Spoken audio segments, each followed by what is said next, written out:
beautiful souls, welcome to another video. So I want to start off by saying that I'm so excited to be filming this one because I'm going to be talking about a very important gland in our brain, and it's also a very controversial one, also referred to as the third eye. There is a little gland inside your brain, in the middle of your brain, that's called the pineal gland, which is literally your own personal portal to higher dimensions beyond space and time. If you want to find out more about what it is from both spiritual and scientific point of view, how ancient civilizations used to view it, and how it becomes calcified and how we can reverse that process, then keep on watching. Dr. Rick Strassman is a medicine doctor specialized in psychiatry who understands the pineal gland as a potential spirit gland. His extensive research into the pineal gland and DMT, dimethyltryptamine, has led him to understand DMT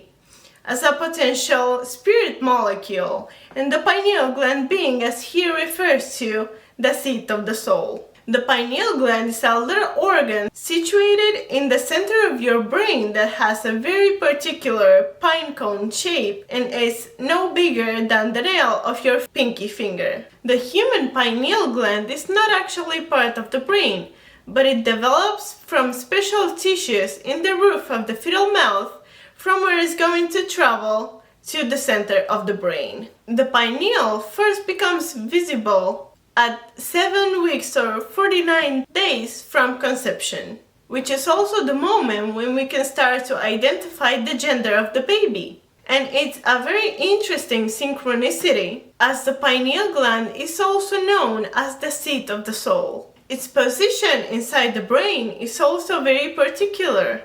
The pineal nearly touches visual and auditory stations in the brain, which are separated by only a thin, narrow channel of cerebrospinal fluid. Emotional centers of the limbic brain surround it. The limbic brain is a collection of brain structures involved with the experience of feelings, and its position allows for instant delivery of its secretions into the cerebrospinal fluid. The pineal gland has a lens, a cornea, and the retina with its photoreceptors that are needed to be able to see, and which are also found in our eyes. So this means that the pineal gland has very easy access to our auditory and visual functions in the brain. The gland even has its own visual structures and are very sensitive to light. It has easy access to our emotions and can easily alter our perception and interpretation of our inner and outer world. And everything secreted by the pineal gland flows directly into our central nervous system. That seems that it's a very important gland just by its positioning inside the brain, and yet not many people know about it. Let's talk about the secretions of the pineal gland. The main chemicals produced by the pineal gland are serotonin, melatonin, and dimethyltryptamine. Serotonin's highest levels are found in the pineal gland. It's the precursor of melatonin, and its function is regulating our mood. It stimulates your brain waves, causing you to be aware that you are in a physical body in space and time, and makes you put much of your attention into your outer world. On the other hand, melatonin slows down your brainwaves, making you sleepy and making you want to return to your inner world. Melatonin is the hormone of darkness. Light turns off the production of melatonin, even though it's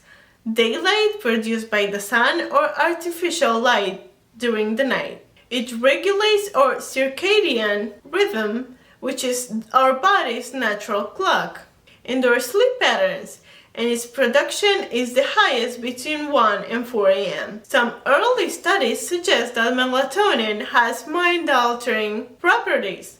For For example, administering high doses before bedtime seems to induce vivid dreams. DMT is one of the most potent, if not the most potent, psychedelic ever known to man. DMT is naturally produced in our bodies and it occurs all throughout the animal and plant kingdom. DMT is most commonly found in plants in Latin America, where indigenous cultures use it in sacred spiritual ceremonies, making it as a beverage commonly known as ayahuasca. We have multiple DMT receptor sites in our brain, and it seems to actively transport this substance behind its protective barrier. There is no other drug known that the brain treats with such eagerness. The product of the DMT experienced is commonly described as more real than real, and such experiences can be naturally induced, as DMT is constantly being produced by the pineal gland. Let's see the spiritual implications and beliefs behind the pineal gland. As I mentioned earlier, the pineal gland is also referred to as the third eye, being an energy center, a chakra right above our eyebrows corresponding to the pineal gland. It is a non-physical eye that enables us the connection to higher planes of existence and light beings that our physical eyes cannot perceive. The pineal gland is a portal that shifts your consciousness beyond the veil of the Maya. It gives us a higher understanding and transcends the limitations of our physical world. It is the key to higher awareness, higher knowledge, and expanded consciousness. Every mystical teaching starts with the importance of the third eye, as it is the first building block into developing extrasensorial abilities and psychic senses. The Tibetan Buddhist Book of the Dead teaches us that there are 49 days for the recently dead soul to reincarnate. It is the same 49 days making landmark events in the formation of the embryo. It takes 49 days from conception for the pineal gland to appear. 49 days is also when the fetus starts differentiating from male to female gender. And as a matter of fact, the pineal gland is the most active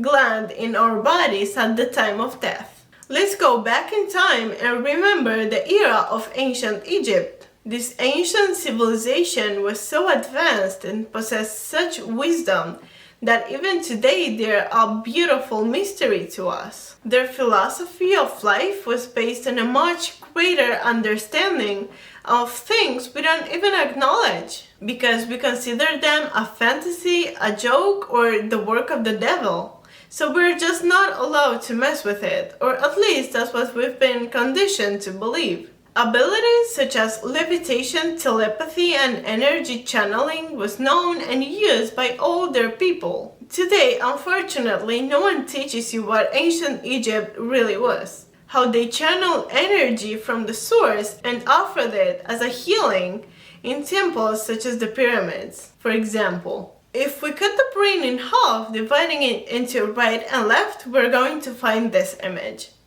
The structure of the pineal gland and its surrounding structures resemble very well the ancient hieroglyph of the Eye of Horus. That really makes you think, what else did they know and what extrasensorial abilities did they possess? The ancient Egyptians were very aware of the pineal's power, and they were passing that information on for generations. If we look at the paintings that describe the pharaohs, as well as their sculptures or sarcophagi, we're gonna find that they all wear a snake in the area of the third eye. That symbol of the snake is called Uraeus and is the symbol of divine enlightenment, as the one that wears it is seen as an enlightened being who has transcended the earthly existence. The snake also has a connection with the Kundalini energy, which lies in a dormant state at the base of the first chakra,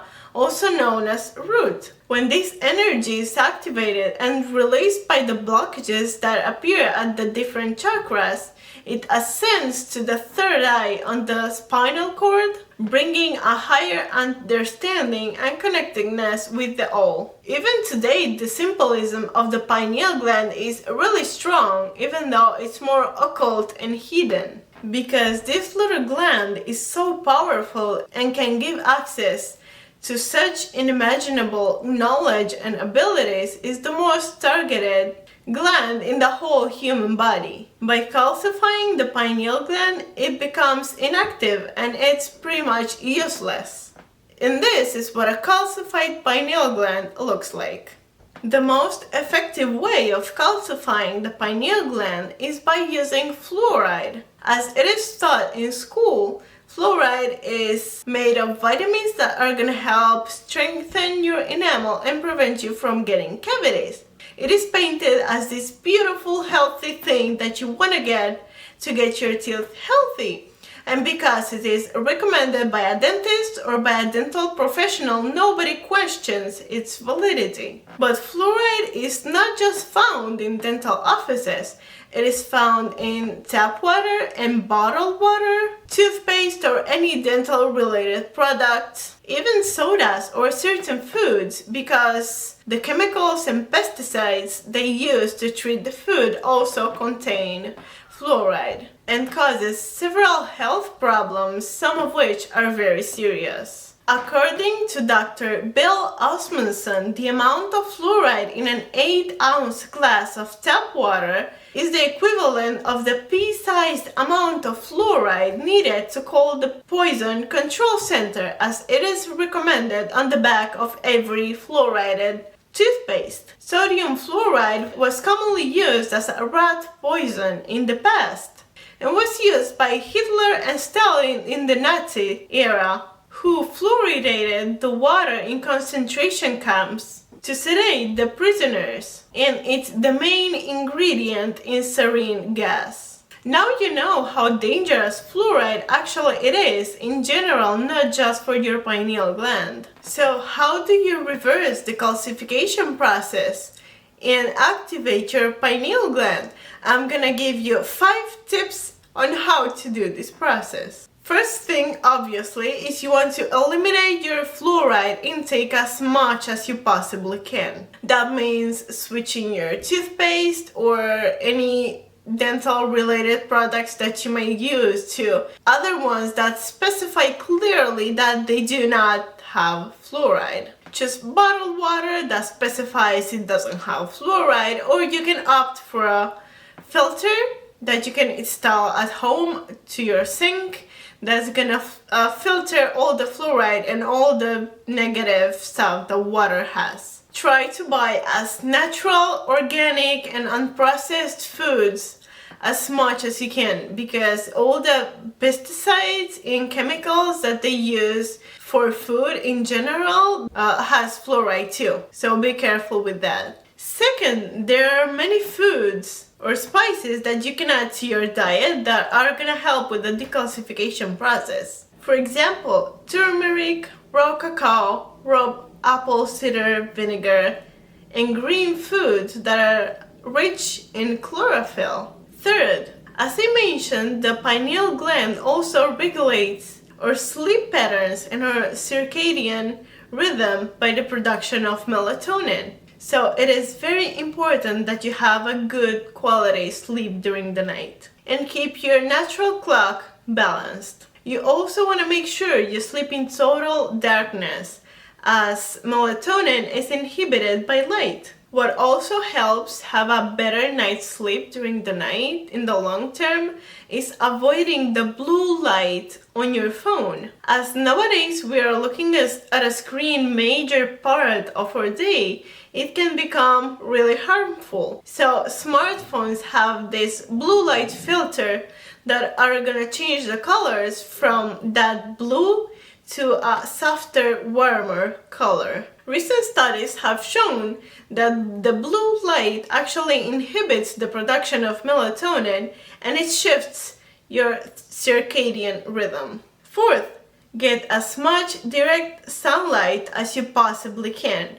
The pineal gland is very sensitive to light and it just loves sunlight. Fifth, meditation is really awesome for anything in general, but if done consistently, it can really speed up the process and activate your pineal gland. For me personally, the best way to do it is having my headphones with me as I'm meditating and listening to certain frequencies or binaural beats, because the vibration of sound can interfere with your brain waves and take you deeper and deeper into the activation process. Thank you so much for being here once again. If you like this video, I would appreciate your support by hitting like, subscribe, and turn on that notification bell down below so you can be updated every time I post a new video.